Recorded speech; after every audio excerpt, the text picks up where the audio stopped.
Hi guys, welcome back to my mini vlog. ముందుగా అందరికీ శ్రీ కృష్ణాష్టమి శుభాకాంక్షలు. సో కృష్ణాష్టమి అనగానే నేను ఖచ్చితంగా టెంపుల్కి వెళ్ళాల్సిందే. అది హ్యాబిట్స్లోని ఇస్కాన్ టెంపుల్ అనమాట. ఇక్కడ నేను అందుకోసమే బస్ స్టాండ్లో వెయిట్ చేసిన. నేను వెళ్ళే బస్ అయితే వచ్చేసింది. సో రాగానే బస్ ఎక్కిచ్చేసిన, అమ్మాయి సీట్ దొరికింది చెప్పేసి కూర్చున్నా. నార్మల్గా అయితే ఈ బస్ ఎప్పుడు ఖాళీగా ఉండదు.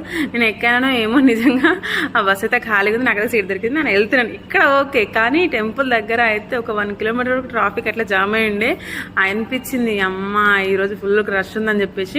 సో ఇక్కడ పార్కింగ్ వెహికల్ చూడంగానే నాకు సినిమా అర్థమైపోయింది. ఇక దేవుడి ముందైతే అక్కడ ఖమ్మం దగ్గర నుంచి ఆల్మోస్ట్ 2 కిలోమీటర్స్ వరకు లైన్ అనమాట. ఆ ఎండలో ఆ లైన్లో నిలబడేసరికి నిజంగా నాకు దేవుడే కనిపించింది అనుకోని. అంతమంది ఉన్నారు జనాలు.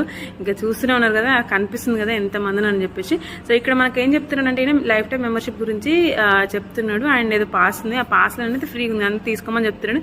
అండ్ మధ్య వెళ్తుంటే నేను నెమలి పింఛలు అమ్ముతుండే. అండ్ ఇక్కడ ఎంట్రన్స్ దగ్గరికి అయితే నేను వచ్చేసాను అనమాట. సో నెక్స్ట్ కృష్ణ చూడాలంటే నా నెక్స్ట్ షాట్ మాత్రం ఖచ్చితంగా